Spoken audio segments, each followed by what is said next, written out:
Good morning, everyone. Thank you for joining us for our new Profit Techniques for 2013 webinar series. Today's topic is using profit analytics to manage your sales force. Our speaker today is Randy McLean, founder and president of WayPoint Analytics. Over to you, Randy. Good morning, Jean. Thank you very much, and thank you all for coming in this morning or this afternoon in some areas to see this session.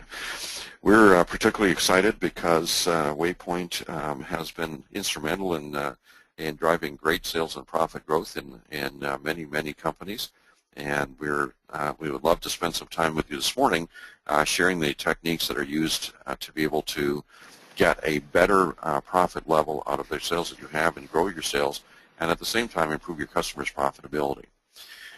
Today's session is designed specifically for sales managers and those that want to be sales managers so that they can find out how to use advanced profit analytics to do a better job of generating profit in sales. And of course, generating profit is what we're all here for, although we don't get to talk about profit very much because we're usually bogged down in discussions of margins and revenues. But the profits are supposed to flow from that, and too often they don't, and that's why analytics can help us make sure that what we're doing leads to profit increases for the business. We're going to use WayPoint this morning to look at the various reports, and I'm going to start by taking a look at how our sales force is doing. We have a small company here that we're going to look at. It's Acme Distributing. It's a fictitious company, but it's based on real data, so we can see things that make sense. And we have real-world data that we're examining. And what I'm going to do is I'm going to play the role right now of Robert Elders, who's the headquarters sales manager, and he has 5 or 6 people that report to him.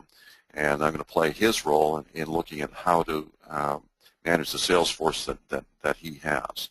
So in my sales force, I want to take a quick look at the rep metrics and get a sense of who's really contributing to the profitability in my branch territory, and make sure that I can understand where my management coaching is going to come in helping people continue to protect and preserve and increase their performance.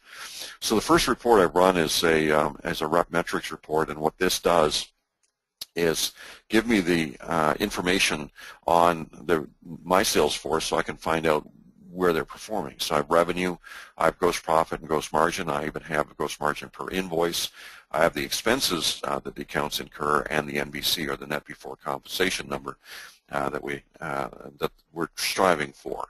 Now, in advanced profit management, or in quantum profit management, which is Bruce Merrifield's term for this, what we're really looking for is using NBC as a cornerstone for our performance management. NBC is net before compensation, and it comes by taking the revenue, calculating the gross profit after we take the cost of goods out of it, putting all of our non-selling expenses, non-sales person expenses, taking those out of the equation, and then finding out how much money is left for the company and the salesperson to split.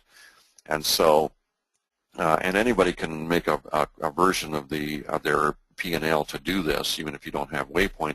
WayPoint does it intrinsically throughout all of its reporting, but in your own P&L, you can always configure a version of your profit and loss statement to move the sales compensation for the customer-facing sales reps down to the bottom and get a subtotal before that, and that subtotal is NBC. So this is what we have. Fred Anders is our top guy in terms of revenue. He's got almost $2.8 million in sales, generates $485,000 in gross profit. We spend $188,000 servicing the account, and it leaves us with $296,000 to split with Fred. The company takes part of it as profit, and we pay Fred the rest. So he's our top guy. Down at the bottom, we have James Coggins, and the interesting thing is, before we started using profit analytics, James was our top guy, or so we thought. He's got a $2.5 million performance, and we've always known that he has bigger, lower margin accounts, and that his margins were a little lower. That his revenues were a little lower, but he actually got better gross margin. He had a 26 margin versus Fred's 17, and so this $678,000 he generated in gross profit always looked good to us. What we didn't realize is we spent almost $800,000 servicing his accounts. So the company's lost $121,000 by the time we get to the NBC line, and after that we compound the loss because we have to pay James for what he does. And so before the advent of profit analytics, we left James to do what he did because we thought he was our top guys, and we were busy working on Edith Daly and Joel Dodson and these guys that had lower revenues, trying to get them up. But really what they're doing is they're already contributing profit, and it's actually Claudia and James that are ruining the profitability of the branch. And in fact, you know, if we didn't have James, James is wiping out all the profit, or nearly all the profit, that Brittany's bringing in. And so one of the things I'd like to do is really focus in on James, and that's why I want to use this report first to sort out what, you know, what matters. Now there's a way of taking a look at James. So we can zero in on James's business altogether. You select him here, and I'm going to go to the NBC 5x5 report. And this is intended to be the sales dashboard. It actually goes and collects information from a lot of other reports in the system, brings it all together in one place, and shows us the most important high volume, high profit, high loss accounts, and gives us a way of looking at James's territory and knowing what makes up the territory, what accounts make the biggest, have the biggest impact on the territory. So the 5x5 comes from Merrifield again, and Bruce Merrifield, for those of you who don't know him, was one of the deep thinkers on distribution management best practices. And he's not just some kind of academic that has a theory about this kind of stuff. He actually bought himself a distribution company. It was about $7 million in business, and grew it to $180 million in business with solid profitability, and used some pretty interesting and out there techniques to be able to get that to happen. And what I mean by that, he's a great out-of-the-box thinker. You know, he's the kind of guy that will make things happen even when they seem like they're impossible. And so he spent the bulk of the last couple of decades speaking and writing and lecturing on these best practices. We've been a great student of his and a great partner in terms of providing the kind of information that he tells people that they need in order to be able to do the kinds of things that he's done. And these reports, this 5x5 report is one of his methodologies for turning in those world-beating performances. So what we have here is the 5 groups of 5 customers that make the biggest difference to the territory, and they're all ranked on the NBC Generation, which means how much profit are they generating in terms of procuring and paying for the product and then delivering into the customer's hands. And that's what the NBC represents. And so we have the 5 accounts here that absolutely make James territory provide the biggest amount of the profit to the territory. And in this group, we want to protect and preserve them, make sure that they don't get snagged by a competitor. And we also want to make sure that that we are doing some work to penetrate these accounts, because your biggest accounts already know and like you. They may be buying things that you have from somebody else, and you can get those sales, or they may be buying things very similar to what you have, and you may be able to get those products for them as well and extend the business. So you'd like to be able to get a deeper penetration on these. So when I'm sitting down with James, I'm making sure that he's aware of these accounts, and these are on his call list, and he's out there doing those things, making sure he's doing those penetration activities. And on the back end, I'm going to make sure that our support staff know the names of these accounts and are servicing them well, and ensuring that that these accounts are getting primo service, so it's harder for them to be wrestled away by the competitors. And by the way, as a manager, I'd be running my own 5x5 report, because as a manager, I should know the 25 accounts that absolutely make or break my branch. No matter whose hands they are, I should be aware of them, and I should be concerned about them, and perhaps I should be calling on the most important ones in there myself, or making team calls with the salesperson. The next group is 5 opportunity customers. These are smaller accounts but make money, and these accounts are made up of a number of different kinds of accounts, but there's a couple of interesting subclasses in here. One of the subclasses are new and emerging accounts that are going to generate growth. People that have started a business, they're doing business with us already, they found us some way, we're making money with them, and as their business is growing, they would use more of us, and we would be able to get a gain in profit and revenue growth from them. So they're very important to us. The other subclass in there are companies that are much larger than they appear, but they're using us as a second source. And so we have something, in either a product or a service or a delivery method or something that makes us attractive, or even in product availability that makes us attractive to them. And we should definitely know who they are. We should recognize them when they're big players, and we already got a foot in the door because we're getting some of their business. We should try and take the rest of it away and put them into that core group at the top. So these are the 5 accounts we want to be calling on with that idea in mind.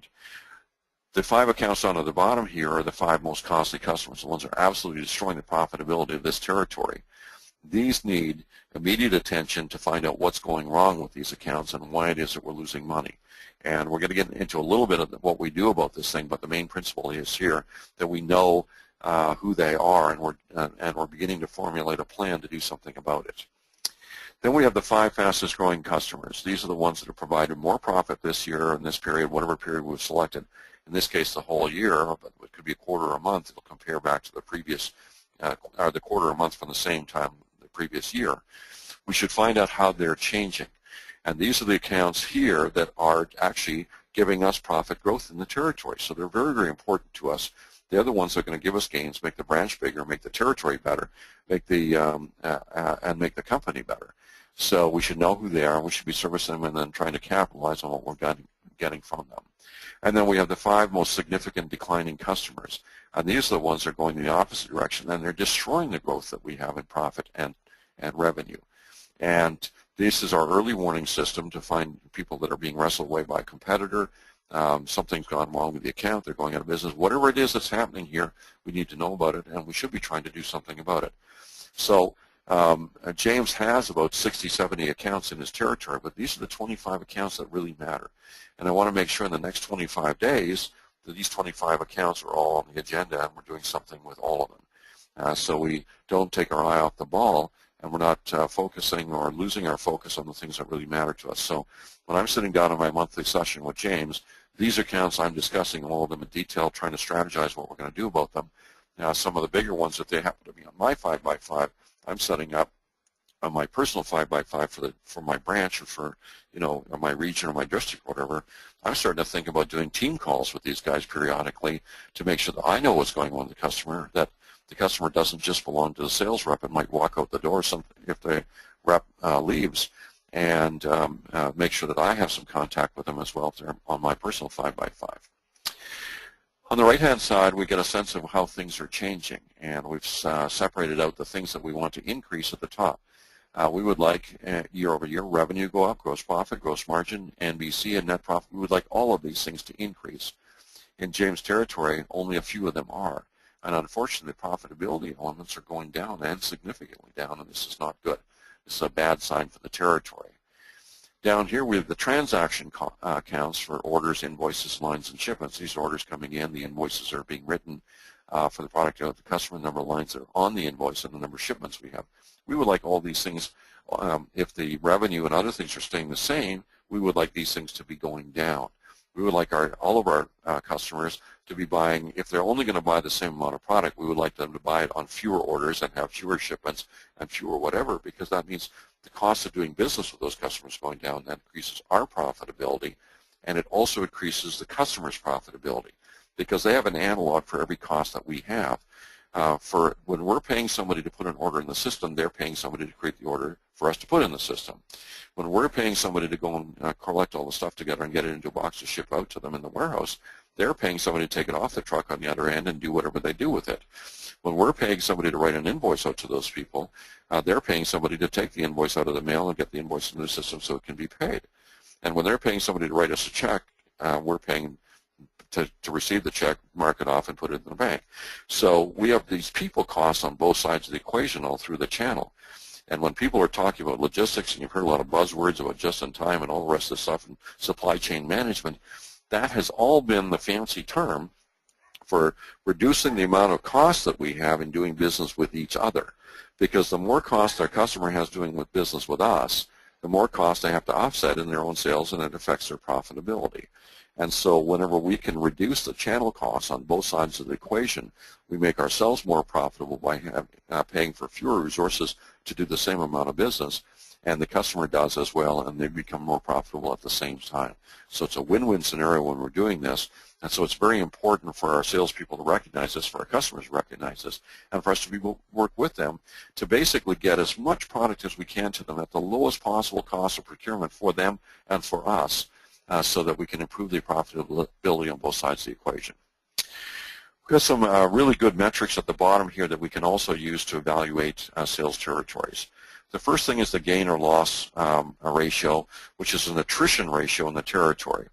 There's 57 customers that we had in 2009, or 57 customers that we've gained. We have them in this year that we didn't have last year. That's a good thing. We have 27 customers that used to be in the territory that aren't there anymore that we've lost. And right now this territory is a 2-to-1 ratio, so, or 2.1 to 1, so that means for every customer that he's lost, he's got 2.1 new customers. That's a good thing. Anytime that we have a territory where that thing is less than 1 to 1, we have a territory in attrition. It's losing customers, and that should be a big warning sound for bell for all of us. First thing is you're going to have fewer customers to sell. The territory is getting smaller. He's going to have a harder time making his numbers, making his pay. You're going to have a harder time making your numbers and your pay, and that's not a good thing.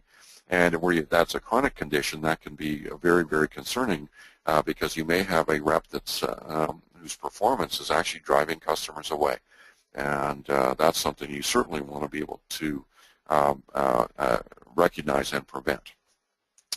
Okay, the last metric here is an excellent metric that was suggested to us by one of our clients, and has turned in some stellar progress in their company and did a giant turnaround and put millions of dollars on the bottom line in only a few months after they started using these analytics to do the kinds of things we're talking about today. But this is the number of profitable accounts, 35, to the number of unprofitable accounts, 99. That is not a good situation. That's part of the reason why James is in so much his territory is in so much trouble. He's only got 35 money-making accounts out of about 135 accounts in the territory. So that's a really problematic issue. And that company I alluded to did a multi-million-dollar turnaround by focusing on this metric. Everybody in the company was focused on making sure the number of money-making accounts versus the number of money-losing accounts was being turned around. And they started off in a situation where they had some pretty significant losses, and their ratio across the whole board was a lot like this ratio here, where they had more money-losing accounts than money-making accounts. When they got focused on the fact that they just weren't in business to lose money with people or with their customers, and started turning those things around, they had a multi-million-dollar profit turnaround from one year to the next. And so we think this is an excellent metric for you to be able to use to look at how people are performing and to basically drive focus onto getting those turnarounds done. Okay, I'm going to move off this report, and I'm going to go take a look at now what do we do with this. We know where the problems are, but how do we change things to eliminate the problems or make things better? So I'm going to go to a customer metrics report, and this lists all of the customers. And for each customer in James territory, we have the invoice count, the revenue, gross profit, and gross margin. We also have the expenses, how much we spent servicing the account and what percentage of the revenue that represents. It's kind of like a gross margin, but for expenses. And then we have the NBC, and we have the profit rate there. So these things here help us understand where we're making and losing money. We got a black line here where we stopped making money. This last customer had $18, and we lost $15 on the next one going down the list. And way down at the bottom, we have a bunch of customers that we lost a lot of money on, and we want to go find out why. But the first thing I want to point out is these margin totals at the columns at the right-hand end. What we have here is a break-even margin. This is the margin we need to break even on this particular account. And looking at this column, we have some interesting takeaways. Look at the first 7 customers here and what the break-even margins are. 24.7, 21, 22, 55, 15, 25, 10. Look at the variability in the break-even point of these various accounts. And the chief takeaway here for me, and this pains me to say this, I was a nationally awarded sales rep and then later on a sales manager, sales VP. I've been along the sales track. And all that time, I focused exclusively on, almost exclusively on revenue or volume and gross margin. And the problem is that those are hugely dysfunctional. And it pains me to say that, I'd go back to my force and say, I need a 25 margin, or I need a 20 margin, or I need whatever. Go get me a 20 margin and everything. I happen to know that this company has about a 22.7 margin across the board. And let's just say I say 23, get me 23. What happens on this? If I get 23 on my best account here, medical life insurance, I start to lose money because I need 24.7 to make money. I'm getting 36 right now. But if I set that as a target, I got a problem. If I go to this guy here and say 23, I'm way underwater. I need 55 to make it with this customer. And way down here, if I said get me 23 with these guys where we make money at we break even at 15 and we're getting 17 right now, that may be too big of a jump and I may lose the account. So using one-size-fits-all margins to manage is hugely dysfunctional because there's only a few customers anywhere on the board where that number is going to be right. For everybody else, it's the wrong number. And so I'm telling my sales force to do the wrong thing in most cases if I'm using margin management. And so that's one of the secrets of effective sales management, and it's one of the things that very few sales managers know of and are doing, but those that do it can turn in stellar performances by making sure they're making money on everything they do. So that was the first thing I wanted to show. Now, we have a couple other things in WayPoint. We have some target margins that helps us say, look, for James, in your territory, selling what you do, the customers that you have, these are targets that are reasonable because you have other customers that you're selling the same things in the same territories to that are buying in this way, and they're better able, and they're profitable, and they're obviously buying from us, so it's not too much of a risk to think that this guy that's doing 27 might be able to do 29, or this guy that's doing 17 might be able to do 23, because you have other customers that you're selling to right now that are doing that. So you can start looking at what you can do within the territories to be able to work on, raising margins where you need to.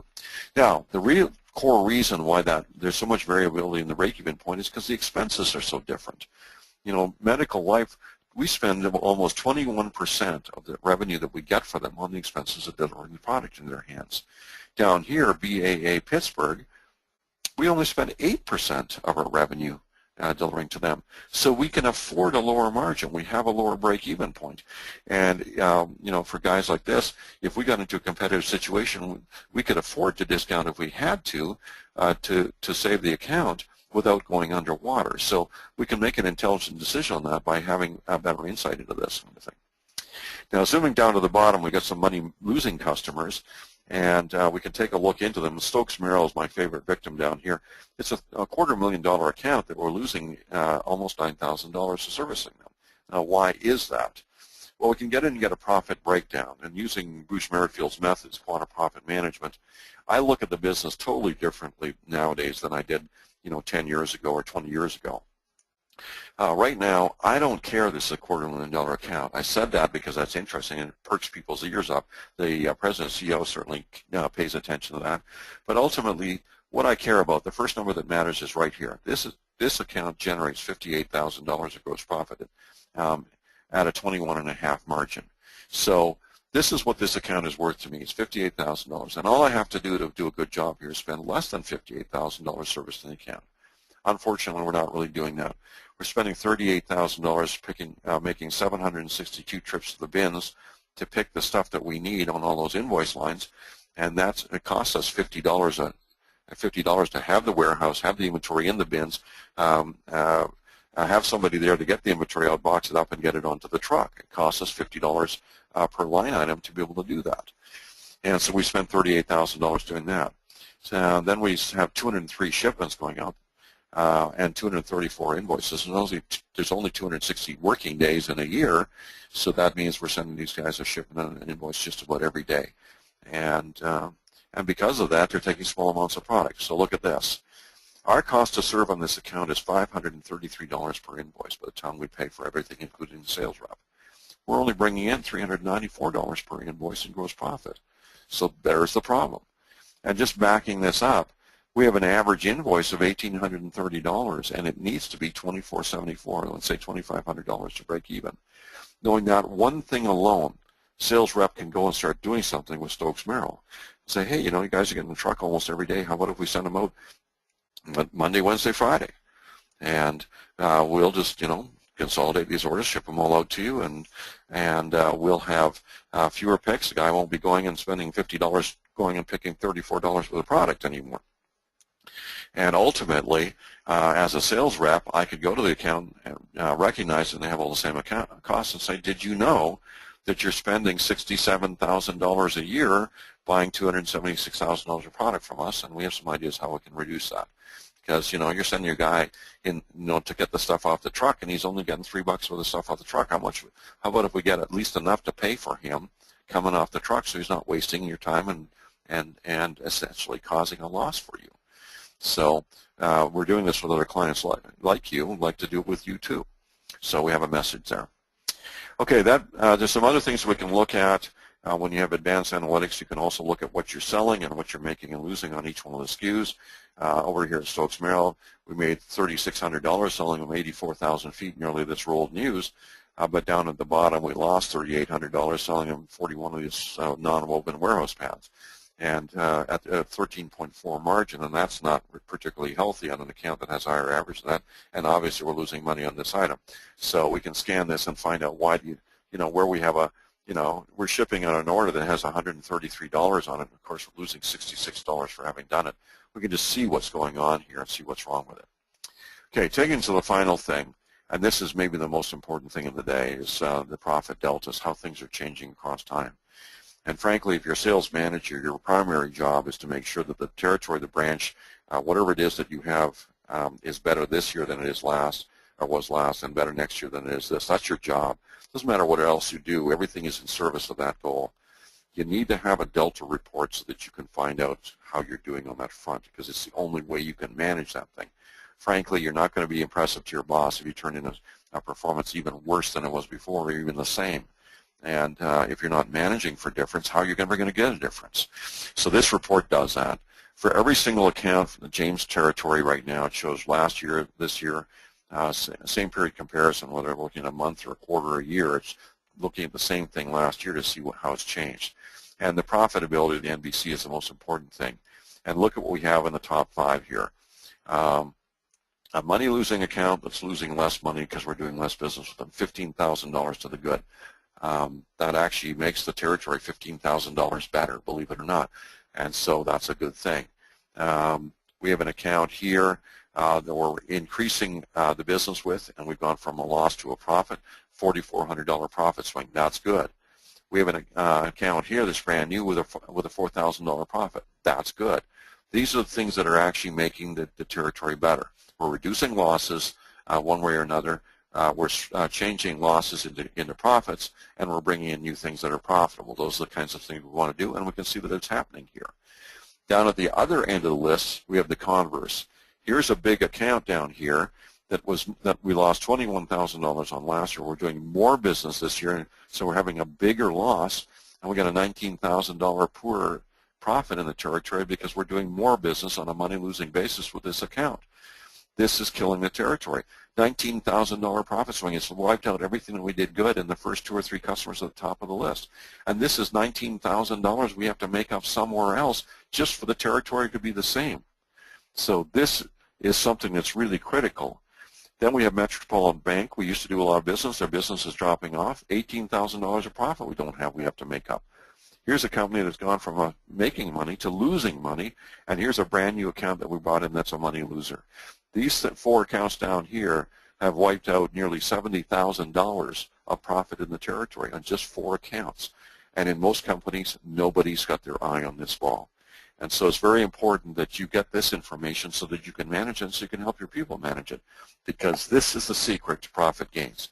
This is how you deliver better performances next year than even next month than you've ever had before, by looking at the accounts, making sure that you're matching the margins to the cost structure of the accounts, balancing or working on both pricing and margins and expense structures for the accounts to bring them into profitability, and then making sure that you understand how this is changing the game so that you're always changing the game for the better.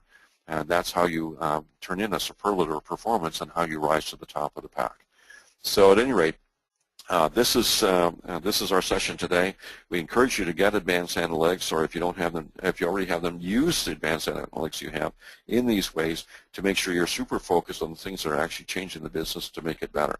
Those that have gone before you have turned in stellar performances and are beating their competition and their colleagues by doing this kind of thing, and you can too.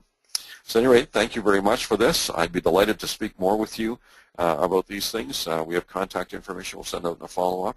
And if you have any interest in knowing more about these reports, want to know more about how they're used or how you get them, I'd be more than happy to talk to you about it. Of course, it's my job to help you have these reports so that you can get the performance we've talked about. So thanks a lot, and have a great day.